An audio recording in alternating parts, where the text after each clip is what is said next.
Impemba and James Grande.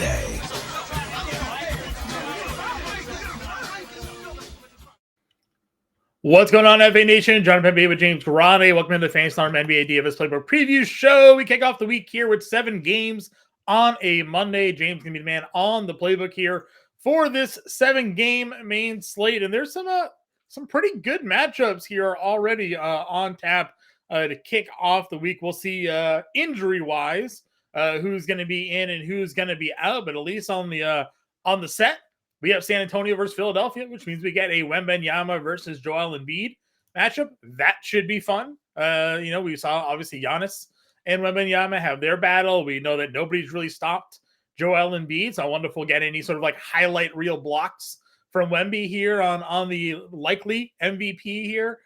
We have Milwaukee, Detroit running it back. Dame Lillard had an absolute monster day against them recently here. Cleveland, Orlando, Memphis, Toronto, Charlotte, Minnesota, Boston, Dallas, Chicago, and Phoenix here on the slate to close this out. No 10 p.m. game, unfortunately, because that would be Atlanta, Sacramento, which would have been a fun game from a DFS standpoint here. But overall, 7 games, a couple teams are on back-to-backs that we'll also have to pay attention to. Yeah, should be a fun overall slate. Unfortunately for San Antonio, they're on the road, so that means they're not often competitive, and going to Philly. Right. Hopefully we can get 4 quarters of Joel Embiid, but probably unlikely. There's potential return of Cade Cunningham. I know he's listed doubtful, but that just goes to show you he's close to returning. LaMelo is questionable again with the ankle. Maybe 30 minutes was too much right off the bat, but it sure didn't look like it when he was out there. But he's on the injury report. So there's a bunch of interesting news that's going to come down the wire before lock as well. Yeah, 100%. The Philly San Antonio game, as you mentioned, that's a 14-point spread there, 238 game total there. Milwaukee, Detroit's at 248.5, but Detroit is getting 12. Again, Dame went for like 45 and 11 against them over the weekend. 215 is a low for Cleveland, Orlando. That's a 1-point spread. Memphis, Toronto's a 6.5-point home favorite, 227 there. 240.5 total. Boston, Dallas is a 3.5-point home underdog, 221.5 game total. Minnesota, Charlotte, a 15.5 point home favorite. And then our late night hammer, 9 p.m. Chicago, Phoenix, a 5.5-point home favorite. That's a 228.5 game total. Yeah, so Boston, Phoenix. I think they're the only two in Orlando on back to backs. Yep, 3 teams here on a back to back, so certainly something to see how it goes. I got to check. I forget if Al Horford was in or out. He did not play. He did not play. Okay, so him and Drew Holiday both sat. Okay, so then we can obviously have some expectations that they'll be available for this game. We'll see if anybody else ends up sitting on the second leg of the back-to-back there. Let's pull up the slate here, take a look at the point guard position. Luka Doncic is your top price guard at $11,200. Certainly know what he is capable of doing. 33, 13, and 10 against the Lakers. Just the other day, that same game, we saw Kyrie Irving, not his best performance, 12, 5, and 6. So as we've talked about before, when they're certainly capable of playing together. When Kyrie has big games, he can pay off his price tag, but generally it hurts Luka. When Luka has his big games, he pays it off. So he's 11-2. Donnie Mitchell, $9,900. Bit of a disappointment there in that blowout the other day. Booker, 95. Dame, again, monster time performance against Detroit. 45 and 11, 74 fantasy points for him in that one there. Kyrie's at 9K. That's your 9K and above group.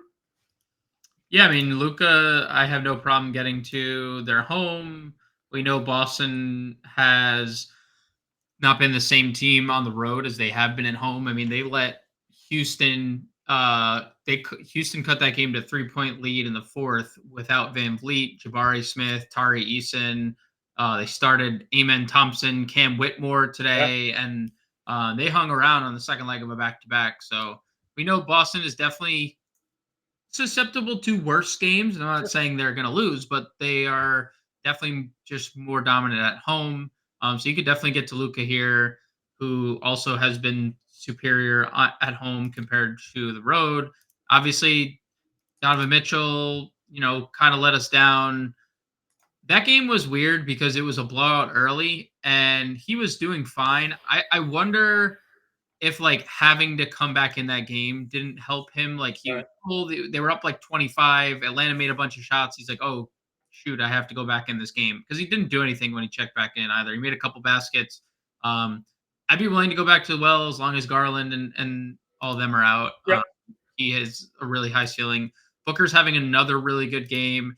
He has just been the best of the big three in terms of fantasy production. We saw him score 52 actual. 52 actual in that game. He went literally nuclear. Tonight, 24, 8, and 6. Kevin Durant does have 40 tonight, so shout out to you, KD.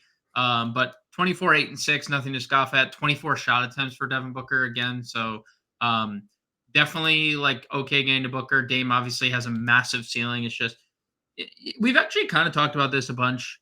Yeah. Milwaukee keeps bad teams around like very often. And when they do that, because they obviously struggle defensively, you get games like this where there's no business Detroit has in staying competitive, and yet Dame has to play 40 minutes and go 40 actual. So definitely good there. Kyrie obviously does not like Boston in any capacity. He has also been significantly better at home this year. So if you like any type of narrative, Kyrie against Boston, maybe the juices will be a little extra for him. To your point, on the road this year, Milwaukee is just 10-9, and against the spread, they're 8-11. They leave bad teams. They leave bad teams in games for literally like nightly. It's sickening. Their last 10 games, they're 1-9 against the spread. So there's a really good chance. And I say that lightly because it is Detroit, but there's a good chance that like Detroit hangs around enough to get all these big minutes out of everybody because of how poor defensively they are. When we go down into the next range here, the 8-9K guys, Maxey being 8,800 certainly is an appealing price point, but it is San Antonio, big point spread there. LaMelo, if he comes back, a tough spot against Minnesota. Edwards, obviously a great price point, a good matchup against Charlotte. Cade, as we've talked about. Beal at 73, Kobe White on the opposite side of that matchup at 72, and No Levine continues to perform really well.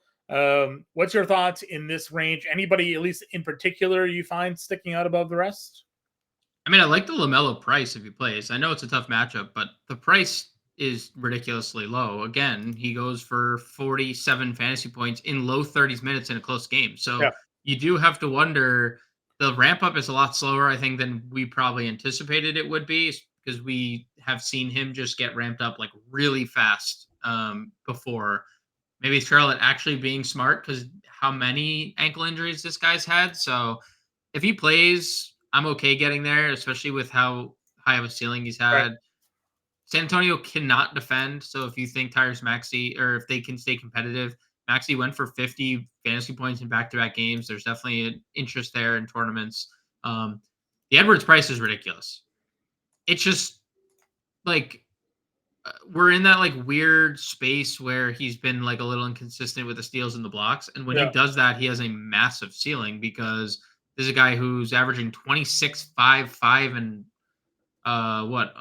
basically 2 stocks a game for 44 fantasy points. So Edwards definitely has a really high ceiling at 84. The position eligibility is so strange. I just don't understand that. We'd love to see LaMelo active for that game to maybe make it a bit more agreed. And then I mean Kobe White, like not his best game. DeRozan was really good in that game. Ayo Dosunmu was really good in that game. Patrick Williams, like Vooch was really good. There was a bunch of different pieces really good. Played 36 minutes in a complete rout of Memphis. I'd be okay with it. No Levine, the price is still like just low 7s. This is a guy who was like near 8K without Levine earlier. So I like Kobe White in the spot. It's a good spot. Like Phoenix, second leg with back-to-back. We don't even know if Phoenix like plays everybody here. We've seen Phoenix rest guys. I'm trying to look. They're 16th in pace, Phoenix is. Bulls are actually 22nd in the month of January. So improving there. Phoenix defensively 14th. So, middle of the pack in both pace and defense for a matchup for the Bulls is not too bad. Derek White starting to pick it up a little bit more. The last couple of games, I was Yeah. in on him in that Denver matchup. I went for 43 and then followed it up against Houston the other today at 44. I understand that we're expecting some guys back for Boston here in this spot, but if you're thinking a high scoring, close spread, Derek White, $6,700. The price is obviously coming back up, but he's not mid sevens, high sevens. He's still high sixes. So, Yeah, I mean, I would say not that. I mean, it's a revenge narrative for Porzingis, so maybe they do yeah, sit him, maybe they don't. He had a monster game tonight. Who yeah, knows, 30, right? 32, 6, and 5 blocks for. Yeah, who knows if like Porzingis sits, but obviously when somebody sits, that's a boost to Derek White. I'm okay getting there if it's a fully healthy team. I mean, if there's no Drew Holiday, that elbow's been a problem for quite a while now. If there's no Drew Holiday, I'd be okay getting to Derek White to begin with. So, Yeah. Yeah, I mean, 6,700, perfectly fine. Same thing can be said for Jaden Ivey, 6,700 and 36 fantasy points or more in 6 straight games. I mean, He's good. talk about like super consistent. They take Kate off the floor and he's just stuffing the stat sheet across the board. So, yeah, give me Jaden Ivey, give me Kobe White, give me Derek White, quickly 68 in a really good matchup. I Yeah. mean, Memphis guard rotation's a nightmare. Maybe we get Derrick Rose. Who knows, right? Like, I already ruled that. Never mind. He has no timetable for return. 10th straight game he missed. He might. I mean, unless he's traded, is there even a point to bring Derrick Rose back to this? Like I don't even know if he comes back. I wonder if he comes back. Agreed. Trey Jones the other day, 5,900, was in the playbook. I had him in the lineup, and I pulled him out. Didn't end up playing him against Washington. The battle of the Joneses brothers. Well, he went for 11, 8, and 12 in that game. But he's been pretty good. I mean, obviously we're expecting a blow, but 5,900 for him. He's been playing the minutes. Been looking pretty good. Marco Fultz, 29 minutes there, but only played 22 and gets Philly in that blowout game. If he's going to get closer to 30 minutes, I think we're at a really good price point for him. Yeah, so they went back to their original starting lineup tonight. They went back to Fultz, back to Wendell Carter. So it was Franz Wagner returned. Mm-hmm. It was Fultz, Suggs, Wagner, Boncaro, Wendell Carter. That was the starting 5. Fultz, they all played 28 plus minutes. They blew Miami out at home. Yeah. And this was the team that was like the surprise of the year, right? To begin the year when this 5 guys for the most part were healthy. Yep. Fultz is a good player. I mean, ever since he figured out that he doesn't actually need to shoot the basketball all too well to like and still have impact. 5,200 is too cheap. So I agree. Now the only thing I think we'd have to worry about is the back-to-back here. Sure. 29 minutes. He has not played a back-to-back since 2 months off. So keep that in mind, right? Like, sure. Him and Wagner probably, right? Dude, Wagner, Fultz, and Wendell Carter are probably all live to like not play here. Right. So just keep in mind, Orlando played yesterday. Slow, grinding matchup against Cleveland. Not always the most fun. Yeah, Cole Anthony there, 16 minutes. 16 minutes. Dennis Schroeder now getting the bottom end of the rotation minutes down there as well. Guys that are under 5K. Beverly's 45, missed the other day. Craig Porter is playing 20 minutes. If guys are out, maybe there's something worth looking for, but I don't know. Anything else around here for you at point guard? Yeah, I would assume it was $4,700. He's been the 6th man for the Bulls over the last handful of games, 28 minutes and 3 or 4. He's going to continue to play big minutes without Zach LaVine. We know he's not like, I'm not sitting here saying he's like a high usage guy, right. But he's been better. He has been scoring the basketball consistently, double digits in 4 straight games. That's something that, kind of eludes him at times, and the peripheral stats have been good. So as long as we keep getting somewhere around 30 minutes from Io, I think he's definitely in play. Sure. Going on over to the shooting guard position here, a couple guys we've discussed already. Jaylen Brown triple-doubled on Sunday. Wasn't a great scoring game for him, only 13 actual, but had the double-digit rebounds and assists. He's $8,100. Terry Rozier shooting guard only, but obviously with no LaMelo Ball, he plays point guard.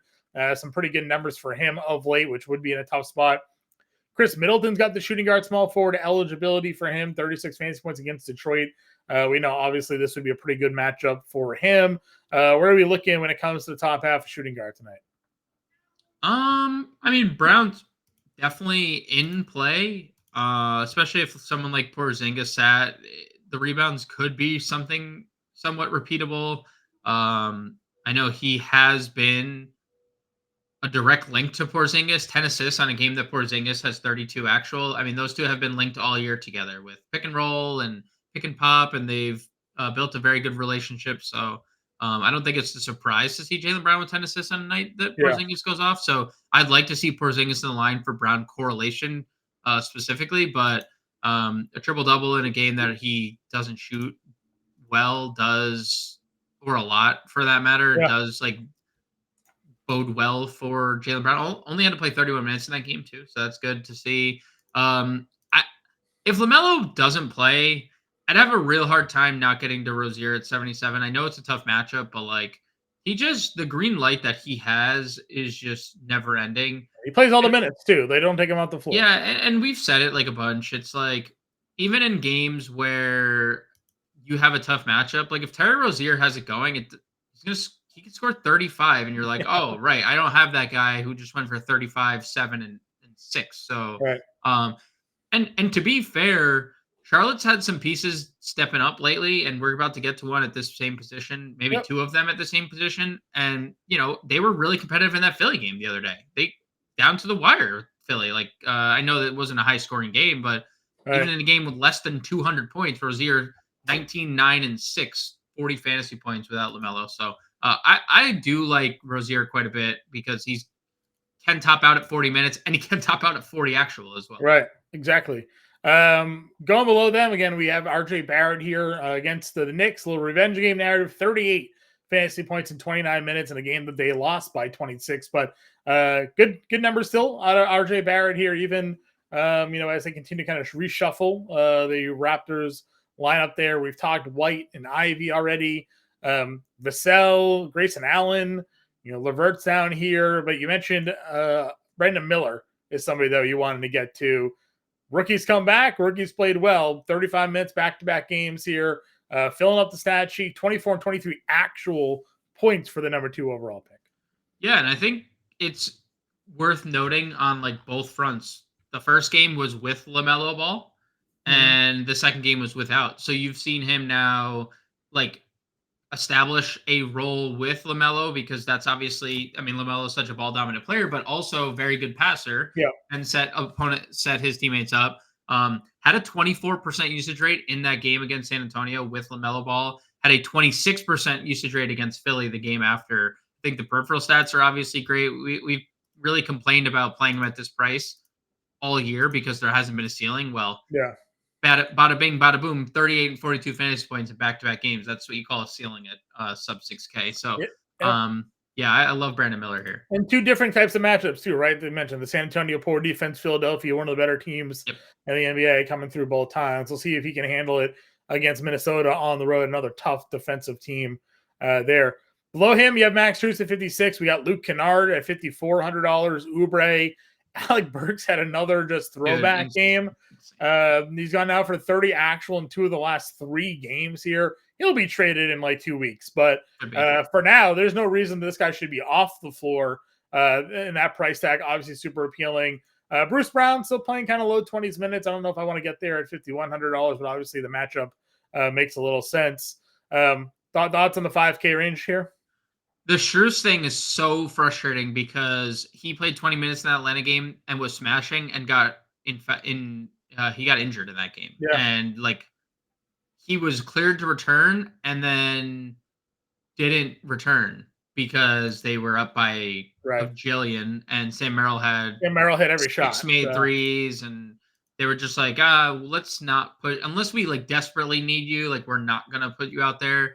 5,600 for Max Strus is too cheap when it's Donovan Mitchell and it's Jared Allen out again. That's it, right? He just needs to make shots, and we don't know, is Levert is questionable. Like if there's no Levert, that's where I would really be interested in Max Strus. I like Kennard at 54. He's playing point, over 7 potential assists per game in these last 4, which is 3rd on the team. He has been with the ball a lot, and we know he can shoot. We've seen that the last 2 games. There's not like a massive ceiling on Luke Kennard, but it does He's play always live to hit 5 threes. Yeah, right? live to hit 5 threes and have like a couple of couple assists, a steal, and he's playing points. So like maybe a higher ceiling on the assists maybe than it's been in the past. Yep. Burks, I mean, I don't know what else to say.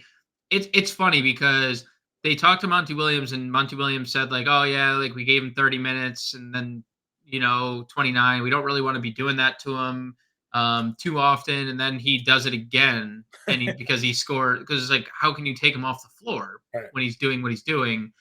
He doesn't miss his free throws. He has an infinite green light, and when his 3 is falling, he is impossible to stop. He's one of the few, when the way he shoots, one of the few guys that we'll see in these like low 5K ranges that has the 8-10x potential, right? Like, because nobody at this price tag is taking as many shots generally that Alex Burks is capable of taking shots, especially when Cade Cunningham is out of the lineup. And, again, we just saw this 9 of 20, 7 of 14 from 3, and he gets to the line, like you mentioned. So, we always knew Alex Burks is a bucket. Teams, he's been kind of hiding away on the bench for a few years in Detroit for no reason whatsoever. Merrill, as you mentioned, $4,800, played 30 minutes, 5 of 14 from 3, and then Donnie Mitch tweeted to get his guy in the 3-point contest at the NBA All-Star game. Only reason you know that is because you have his noties turned on. I do have his noties turned on. That's true. Let him know. I mean, dude, the other day he was the highest projected rostered player on the slate. Played 30 minutes, gave you 34 fantasy points at $4,300. Only bumped him up a little bit. If LeVert's out again, the minutes should be there for him. Yeah, so like the minutes will definitely be there. He definitely benefited from the Strus injury as well. Like it was a perfect storm. Like the minutes are there. That wasn't me saying they're not, because they are. 30, I think, had more to do with the Strus injury than it did like just him. But if he makes shots and spaces the floor, it doesn't matter if Max Strus is really healthy because Sam Merrill is a bucket, right? Like he played when you just look at it, he played the final 17:45 according to Popcorn Machine. So he did not come off the floor in the final 17 minutes. So he played 13 minutes in the first half, solid. If you essentially do just double that, 26 minutes would be super solid for Sam Merrill when he takes 10 threes a game. Like that's fine. Also, Max Strus played 21-second stint when he returned in the third quarter and then never played again in the fourth, right? So it's like I agree he's in the rotation. 30 minutes, if like Strus is in, would probably be a stretch unless everything's falling, and then all bets are off. They just kind of spread their lineup out. He plays the 2, Strus plays the 3, and they kind of roll through there. Gary Trent, 25 minutes. I mean, he's getting more of the share than Schroeder's getting with the new rotation. So if you want to throw some darts at $4,400, I don't necessarily hate that. Something happened with Grayson Allen today. Did he end up coming back in that game? Did he get hurt in that game? He returned to that game, I'm fairly certain. Okay. I was going to say, if he ended up being out for whatever reason, obviously Eric Gordon at $4,300 would be word of the played 32 minutes. Grayson Allen. So he came back. He was fine. Contra was super popular. 27 minutes again. 2 points, 5 points the last 2 games for him. Not really loving that, but he's $3,900 there. And then for whatever reason, probably Champagne is always a popular ownership guy. It's so annoying. Over 20 fantasy points though, in 3 of the last 4 at $3,700. If the ownership is going to be there again, you probably have to give him a look, right? It's just one of those things where he is like, clearly he's a fine fantasy point per minute guy, but like he's also shooting really well right now. Yeah.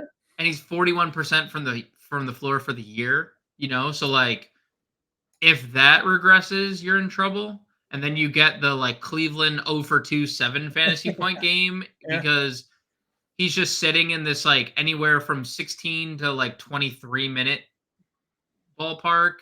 He's shooting 46% from the field, 43% from 3 over the last 6 games, 19 fantasy points. 19 fantasy points at $3,700 I know. is what you're looking at. It's just like, oh, one of those things that like I don't like playing because I don't. We don't. We don't trust him, right? he's Like, just because what if he like in the games where he doesn't make shots, is he playing 23 minutes? No, he went 0 for 2 and played 16. He went 0 for 2, he played 19. He went 1 for 5, he played 12. He played 0 for 1, 14. Like there's a incredibly low floor. He has also had like weirdly good blocks and steals games for a guy who's sub 4K, and that just in the Charlotte game. I was gonna say, it's also worth noting that his last 3 20 fantasy point games at Atlanta, high pace, high scoring, at Charlotte, at Washington. Yeah. Now, this is also, I mean, tough run for San Antonio here, running the East Coast line. 4 straight road game for San Antonio here. Not the greatest, but something to look at, because when you run the first ownership run tomorrow, he's probably going to be around the top just because of the price point. Small forward here, got Jason Tatum, dual positional eligibility 97. Scotty Barnes, oh man, I mean, tough go there against the Knicks, got blown out. Did give you 58 and fouling, not fouling, 58, 6 turnovers, 7-6 against Chicago there. So the ceiling still exists, with the new look team there without Pascal Siakam. $8,200 is a good price point for him. Memphis is a good matchup for him. So, would be willing to potentially go back to the well here at home at 82. We'll see if Franz Wagner's in or not. But he kind of picked up, where he had left off, 19, 2 and 5 there, 28 minutes for him. DeRozan is still $7,400. Gets Phoenix, should be a nice pace up spot for them. Game total wise, competitive. So some good mid-tier options for us here. I love Scotty Barnes, bounce back. I hope the field stays away. Be perfectly fine getting there. Also, I didn't mean to intentionally skip over Tatum. I would be perfectly fine going. Yeah, we usually talk about him at power forward, but I mean, it's Jason Tatum. Yeah, I will say this though, 4 straight games now under his point prop. Yeah, he's struggling. A little struggle city right now. Well. Yeah, a little struggle for Tatum after a monster stretch. He went through like an insane stretch, and then of course we started shouting it out, and he's back down to earth. The DDR price is just, I'm gonna keep going back to that for sure. I'm gonna plug and play him every slate until he's 8K again. Until he's over 8K again. I mean, we have a ceiling. He has been super good with the ball in his hands, with the assists. The peripheral stats in general have been better, I feel like, than they have been in years past for DeMar DeRozan. So love the price tag there. We didn't really talk about Middleton. He's fine. Not shying away from him, even though he let me down in a 1 for 10, 2.8. I didn't deserve that. That's all I'm going to say. But Chris, 20 minutes, 1 for 10, they lost by 40. Yeah. Team to himself, him and Dame, nothing. We talked about RJ last position. Definitely good cash game play. It's like, for whatever reason, Embiid would sit. I mean, Tobias Harris, even with Embiid, has been really good lately. Yeah, has been. We know what he's capable of. $6,900 not a terrible price point for him there. Vince Williams, $6,200. I'm still fine going here. I don't think it's terrible. Yeah, Mr. Lunch Pail himself. I mean, he lost out. He's playing mid to high 30s minutes. Yeah. They lost by 30. He played 30. So if this game can stay competitive, buckle up. The lunch pail will be packed, and he'll have 15 points, 7 rebounds, 4 assists, 2 steals, and a block. Shooting the ball better, as you've alluded to a couple times. I mean, he's been solid, will continue to be solid. Yeah, I have no problem getting him its way. Didn't mean to intentionally skip over Bojan, but obviously Bojan's a threat to lead this team in scoring any night. And then, Milwaukee obviously is a great spot for him there. Keldon at 6K. It's a good price. It is. Good price. Minutes have been okay? Minutes have been fine. We were getting 32, 33. Well, what's going on here? They like champagne, like just Sohan's been playing well. I agree on both those fronts. I'm just saying, like, And I know Keldon's name has been floating around in trade rumors, and there's like I'm sure a good market for a There should Keldon be. Johnson There player, should like be. 3-4 hybrid can really do everything offensively. So we'll see if he's dealt, but I wish the minutes were over 30. I'll tell you that. Yeah. So the other night, against OKC, Jaden McDaniels is actually like the second highest projected rostered player on the slate. And I was sitting there, I'm like, why? It's weird. Why was he getting all that kind of love? And then he started the game and had 12 points in like the first quarter. And I was like, how do they know? How do the algorithms know that this was the Jaden McDaniels day? And then he didn't hit another shot. Just finished there at 15 actual points. I'm not paying this. So No. Just wanted to call out the fact that for whatever reason, ownership was just all over McDaniels the other day. Was very confused by it. Where are we going next? What's our value small forwards? I think there's a couple. Dude, I love Patrick Williams and his role the other day with Chicago. He started at power forward. He actually left a little bit, came back. He was just really good overall. The points when he's extended and there's no Zach LaVine, I think there's a pretty good ceiling for Patrick Williams. He's gonna be on the floor. I mean, they need his defense against the likes of Kevin Durant, and he can guard like a Booker, Beal, and switches and stuff. So I think Patrick Williams has a 30-minute ceiling here. I'd be okay to getting there. Look, Asar Thompson is freaking back. Hide your kids, hide your wife. Asar Thompson's back. Isaiah Stewart is listed questionable again. That's obviously something that we need to note. Sure. Because Stewart's going to start over Thompson and play all the minutes because that's what Monty Williams does with Isaiah Stewart. He plays Isaiah Stewart all the minutes. Now, in a situation where Jalen Duren's in foul trouble or they just take Jalen Duren off the floor because sometimes they do that, Asar Thompson's the one getting on the floor in place of Jalen Duren. Jalen Duren had 5 fouls in this game the other day. Jalen Duren is constantly in foul trouble. He's in, he always ends up like playing 30 minutes, but he's a guy that is in a lot of foul trouble. Dude, Asar Thompson, there's just no way you can again, look at what he's done lately and just be like, if you're Monty Williams, just be like, man, there's no way I can not get this kid 20 something minutes. Now, I would love to know what he did to get in the doghouse to begin with, but right. I mean, was it an effort thing? Love the minutes, love his aggressiveness on the rebound. The rebounding has always been a thing for him this year. Right. He was always a great rebounder. Curious what it was. Obviously, Eamon Thompson played big minutes for Houston at a double-double. These Twins are, if not this year, next year they're going to have some big time performances. Yep. So we'll watch it. If he's in the lineup, I like it. I definitely against the Milwaukee spot for him there. Anybody else? I mean, my guy Georges Niang keeps knocking down shots.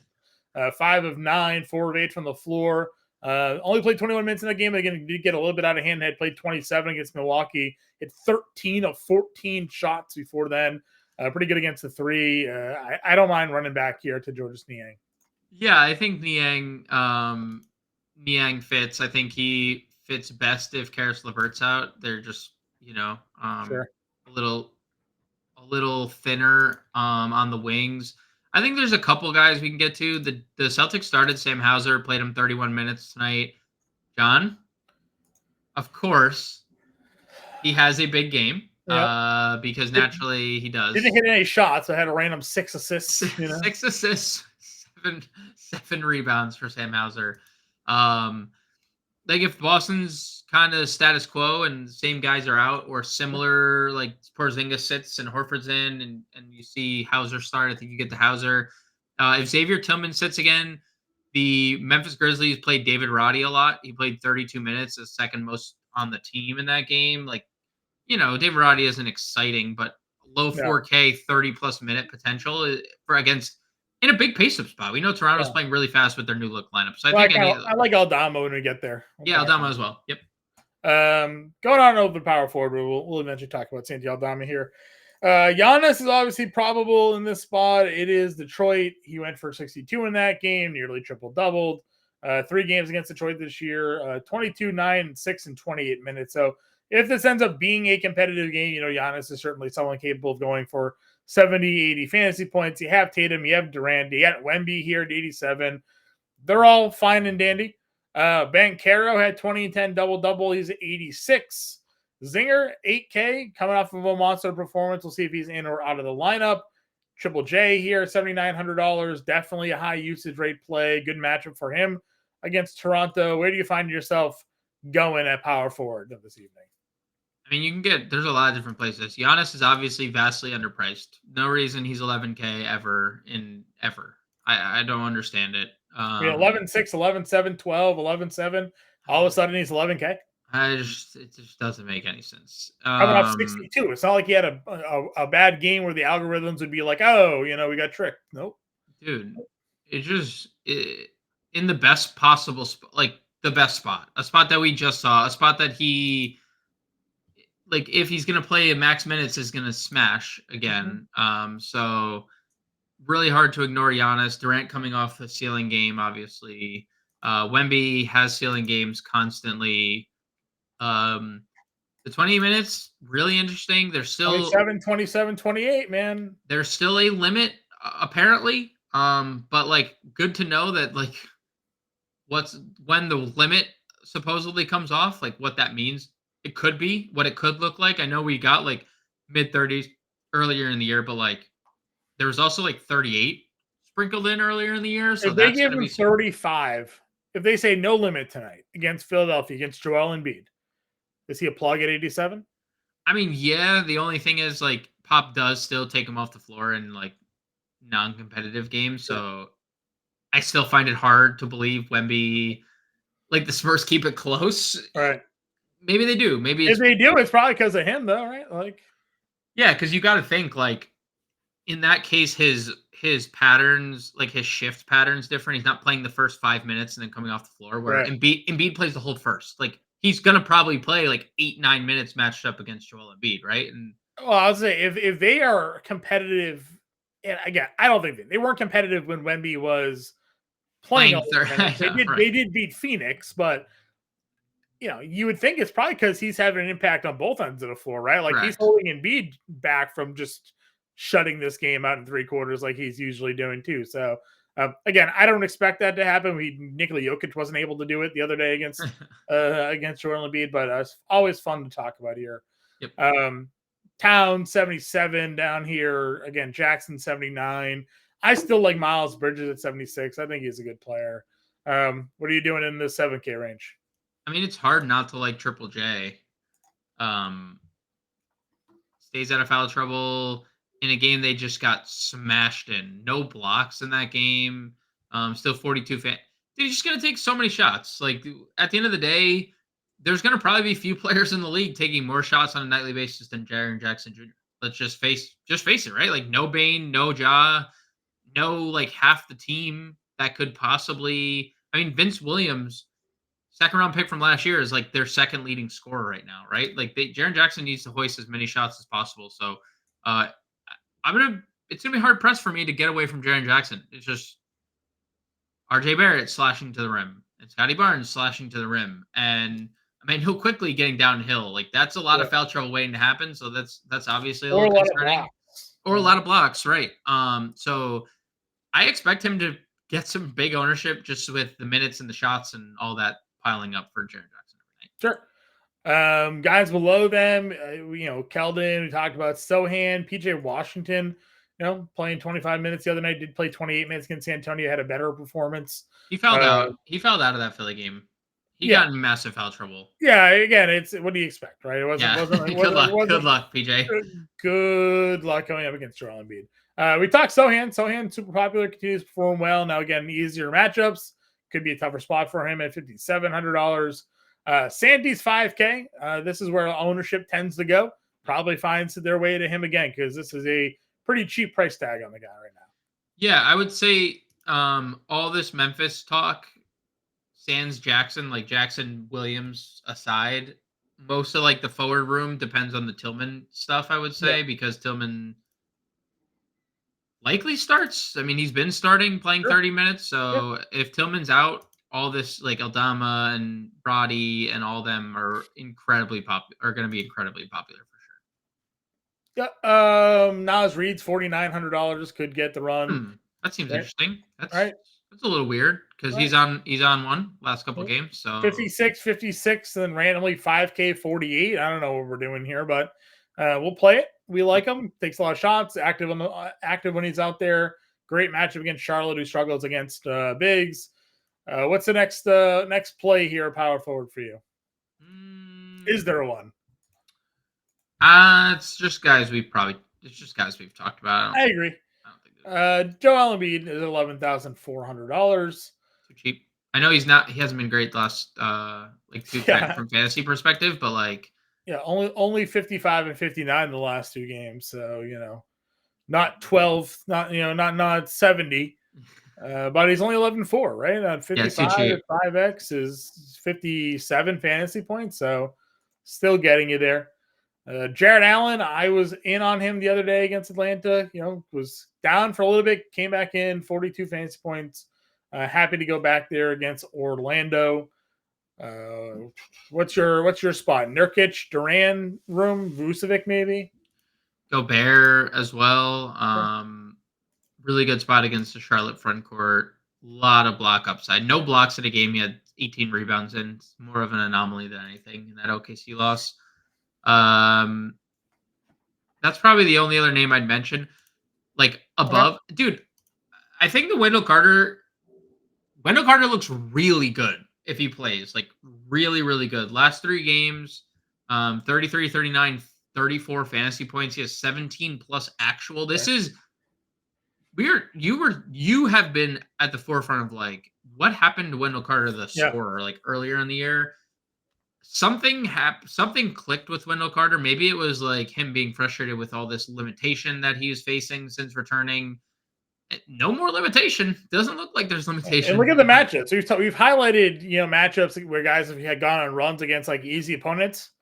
Bam, Embiid, Capella. I mean, the Knicks defense has been a lot better since they've made that trade. I mean, these aren't like the easiest of spots for the guy, and he's out there performing at a high level. So I'm with you. $5,400 obviously is a pretty good spot. It is not the easiest matchup. Jared Allen is obviously a tough draw, but as we just highlighted, Bam, Embiid also very tough draws, and Carter had no real problems there.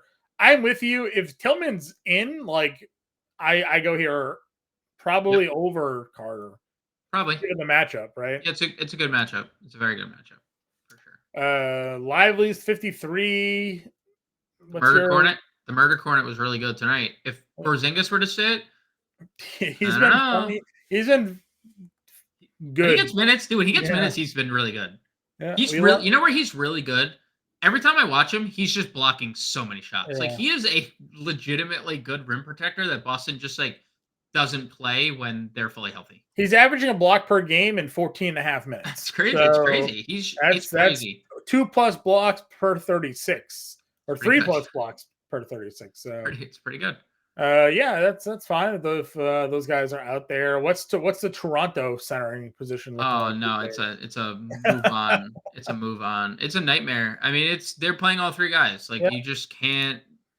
I don't care. I think I'm like at the point where I legitimately do not care if any of them are checking in like with ownership. If they're all active, I'm just not playing any of them because like. You now think about Toronto. Like, think about this matchup with Memphis. When Memphis has Xavier Tillman 6'7" at center, why don't any of these guys need to play? And then what happens when Jaren Jackson's playing center? Like, they're like, oh, well, that guy spaces the floor and can't rebound. So what do we need a center on the floor? Like, they can just play. It's probably in that situation. Scotty Barnes is probably guarding Jaren Jackson anyway, right? So, I'm out. I could not be more out on the Toronto center room. We need 2 of them to be traded, including Jakob Poeltl, for anything to matter there. At least Poeltl was playing minutes when he was there. Or just Poeltl returns, and we could just like that's the only center we can get to because it's just an absolute nightmare. I agree. All right, let's get a line about where do we begin? Alec Burks. Sam Merrill. Get some value. Get some value out there early. Yeah, get some shooters in there. You go Merrill there. Go Burks at small forward. Naz Reid was really cheap. Gary Trent was Gary Trent was really cheap. I liked one of the Bulls values, either Pat Will or Io. I think both. I like Pat Will in the spot for Gary Trent. Well, we definitely have enough value here. Yeah, now we can splurge. We got 86 for 3 spots. It's a good number. Are we going JoJo, Giannis? What are we doing? What is your? I mean, we're playing Alec Burks because we think that game can stay competitive. Yeah, because if that game's not competitive, he's playing 20 minutes, right? True. All right, so we go Giannis here. We got $7,400 for 2 positions: point guard and a utility. Again, Trent lost his point guard eligibility, so point guard and utility here for 2 positions. Point guard and utility. Let's see. I mean, the Triple J. What would Triple J get us if we went Triple J util? Jaren Jackson gets us 7K point guard. 7K point guard. Quickly, White, Ivy. Yeah, one of those. Yeah. Let's go. We'll go Ivy. Yep. We'll go Ivy here. $300 left over. Stacking the highest game total on the board. Detroit, Milwaukee. Ivy, Merrill, Burks, Reed, Giannis, Trent, Williams, and Jaren Jackson Jr. $300 left over. Grande will be on your playbook. Find us on Twitter. Get us in the Discord. If you're not already a member of the FanStorm family, go to fanstorm.com/win. Use promo code WIN, I think it is. You get or Let's Go. It's promo code Let's Go. Saves 50% off the first month there, $19.99 for the first month. So check it out. We'll catch you all later on. 5 o'clock Eastern. We'll be live. We'll see you then.